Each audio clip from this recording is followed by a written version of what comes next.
Friday. You know what that means. Mock drafts, go! What is up, Bengals fam? It's your boy Mike coming back at you with another Who Daily. Let's not waste any time. Let's get right into it. One thing I wanted to tell you guys for this particular version of the mock draft. Previously, I've been going not allowing trades, just kind of going through and picking at the spots the Bengals are picking at, because that's usually what they do. But I'm going to go ahead and do a little bit of a special type draft. I'm going to go ahead and say if trades make sense, I'm going to do them, right? Let's jump in here and figure it out. So one thing to keep in mind are, where's the value going to be in this draft, and what do the Bengals need on their roster, right? They don't have a lot of needs as far as starters go, and I think they'll fix a lot of starter scenarios in free agency still too. I think they're still going to make a move or two. But checking it out here, this is an interesting one here because the Bengals, I think, will go defense. I've told you guys this. They're going to go defense. First round, probably second round too. The question is what position. I think that they are and should be. I think they're justified in being comfortable with their edge rushers. There are no defensive interior players I think are worth taking at 31 unless somebody really, really slips. Look at this. Look how close we were to getting Andrew Booth Jr. I've told you guys before.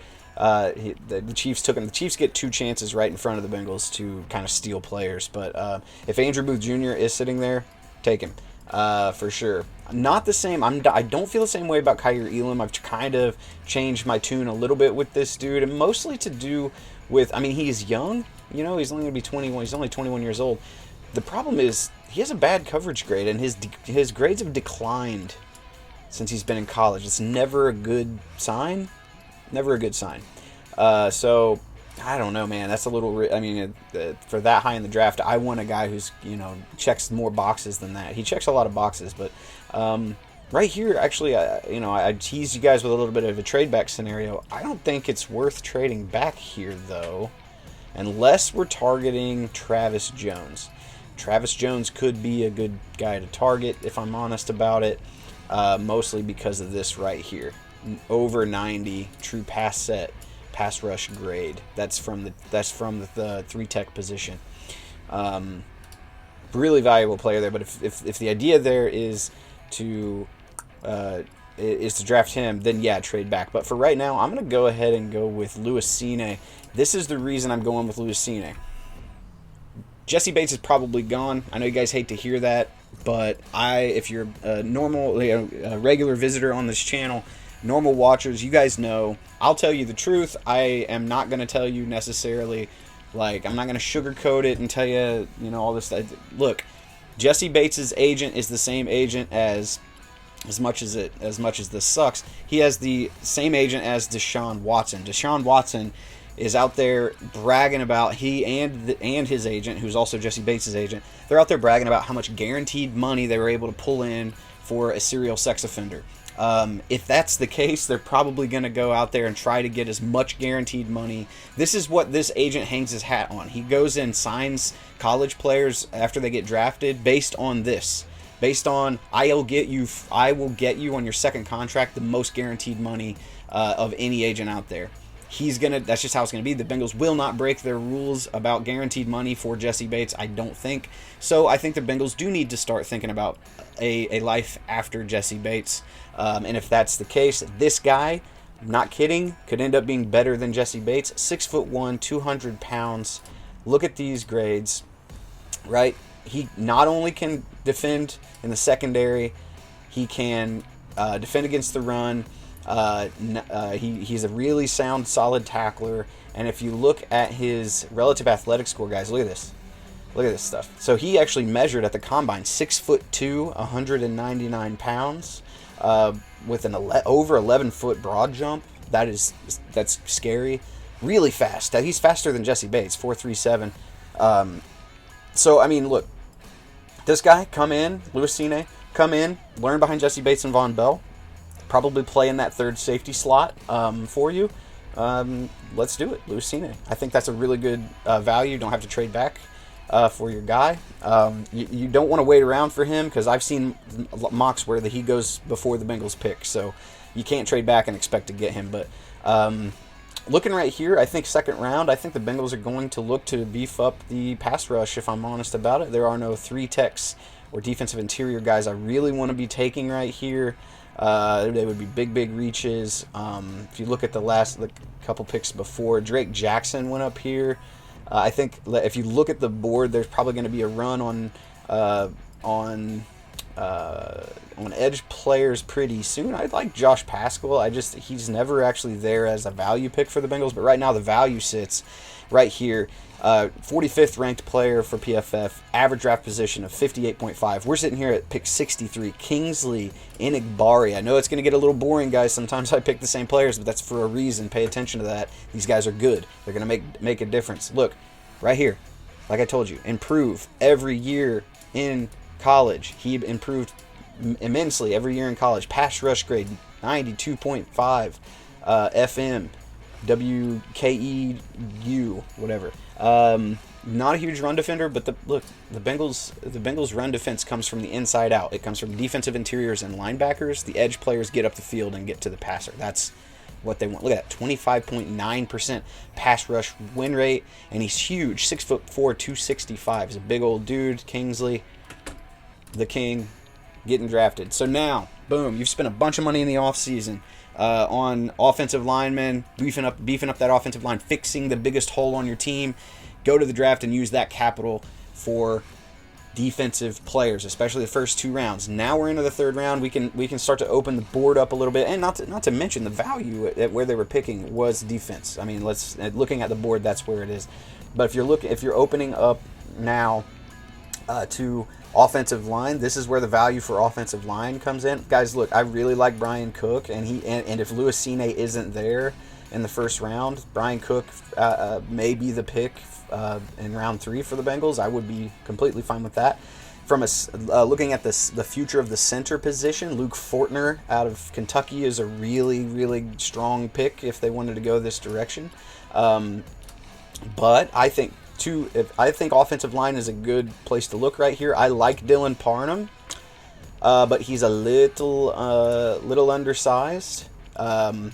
And he is a pass blocking kind of specialist. I like this 90.6 grade. However, he does play for Memphis. So let's look at a school that plays in a tougher conference, Wake Forest. Okay, Zach Tom, funny name. This dude may be the best pass blocking interior offensive lineman in the draft. Period. Like all the way up. Look at this pass blocking grade, 92.1. On true pass blocking sets, that means he's blocking a defensive. He plays tackle. He plays all his snaps at left tackle. He's blocking the other team's best or second best pass blocker or pass rusher one-on-one. He's winning almost all the time, and he plays against these big schools, right? So let's go ahead and get Zach Tom.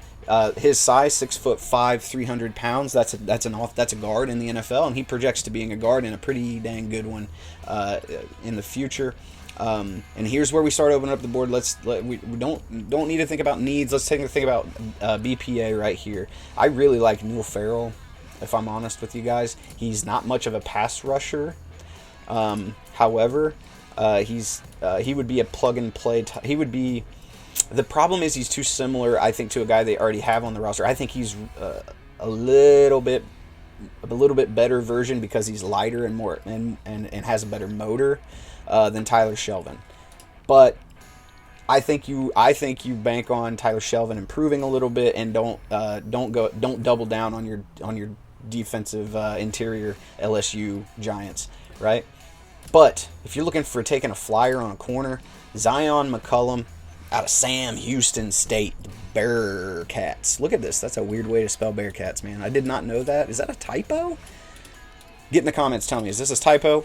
Who spells Bearcats with a K? Sam Houston, I guess. Anyway, this dude is a kind of a physical freak, man. He's 6'4", 195. I think this 6'4" is a little bit. I think that's not right. Let's look at his relative athletic testing because these numbers. Look at that, a 10. A 10! This guy, okay, so these numbers are right out of the combine in Indianapolis, so these are actually more accurate. 6'2", 199. He's ranked like the same size as like Kobe Bryant, not the basketball player, the UC corner. And he's or about the same size really as Kyrie Elam, same kind of size. But look at these numbers, man. He just blew it up. Look, for defensive backs, when you look at the shuttle and three cone, that gives you an idea of how quickly they can sink their hips, turn their hips, keep balance, and keep running at the same speed. Those are the traits you need to have for a defensive back. That's what you need. You need to pay attention to those shuttles.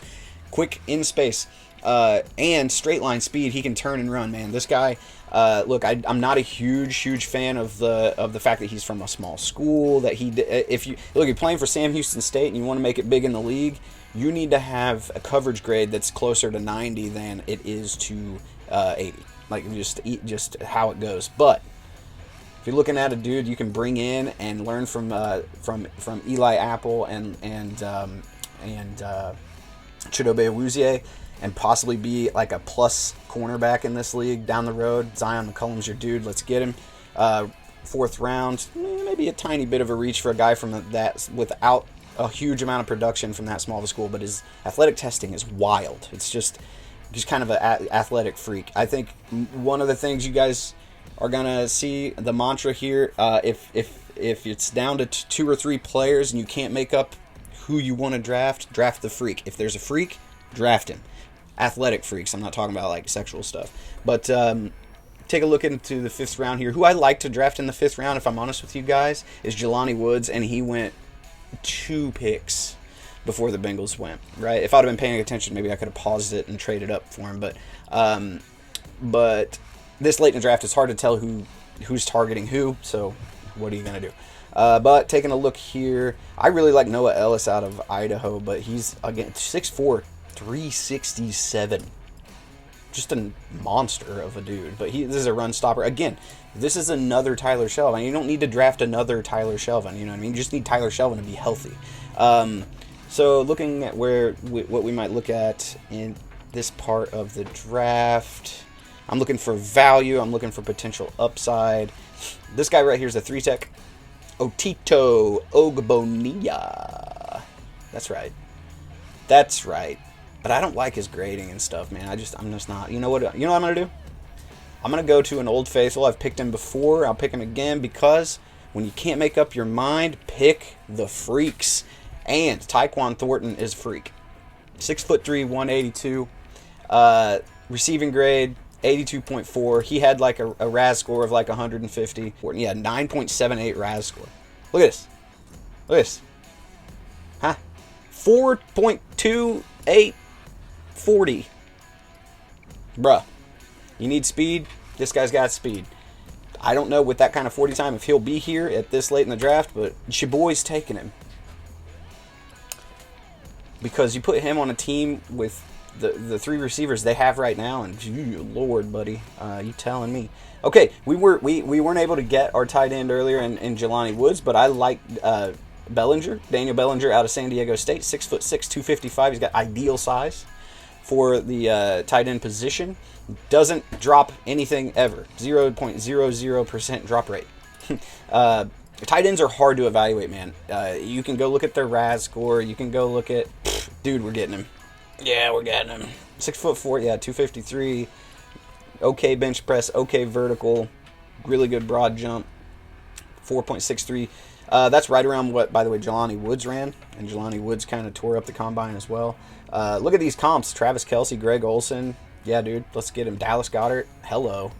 Okay, dude. Come in. Be that. Learn behind.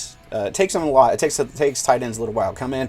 Learn behind Hayden Hurst. Take Sample's job. And get out of here. So now we're in round 7. What do you guys know about these dudes? You guys, here's one guy you do need to know about in round 7. I don't know why he's here and what I'm missing, but Logan Bruss out of Wisconsin, 6'5", 316. Look at these grades, man. This is solid stuff. This guy plays at a high-end program in a Power 5 conference, putting up 80 plus run block grade, 75 plus. I mean, it's not like really, really good, but this is the kind of player you could transition to guard and get a lot of value out of him. Let's see what he did at the combine. Yeah, look at this. Pretty good athlete, right? Pretty good athlete. 8.74 on that. Look at this right here. The 3-cone and the shuttle. That short distance speed. It's the same thing I talked to you guys about with the receivers. Or, I mean, I'm sorry, the cornerbacks. If he can keep his hips low and move quickly in space, that's what you need from a guard. And he didn't bench press. I'm a little worried about the bench, but you know what? It's the 7th round. I ain't gonna overthink it that much. So Logan Bruss, come on down. This turned out to be a pretty good draft, guys. We're getting some good value here. Look, I've taken Matt Araiza a few times. I'm going to be a little more realistic here, guys. The Bengals aren't going to draft this guy. He's a kicker. He's a field goal kicker and a punter. And I don't think he's ever held before. The Bengals, their holder for Kevin Huber is their holder for field goals. And so the last thing we want is a dude coming in who doesn't know what he's doing, holding the ball, messing up Evan McPherson. No, thank you. Go with Drew Chrisman. That's fine with me. So let's see what else could they do though. Talking about in the 7th round, I like to look at potentially overlooked linebackers a lot in the 7th round. Or depth running backs. The reason I look at linebackers is because 7th round linebackers end up being, even if they don't, make your defensive roster better, they're good to have on special teams, run down and tackle guys on kickoffs. Let's go ahead and get Jeremiah Gamble out of North Carolina. Not overthinking it too much. Here it is, guys. Your 2022 Cincinnati Bengals draft class. Really, really loving. I don't care what they think about Zach Tom. He's the dude.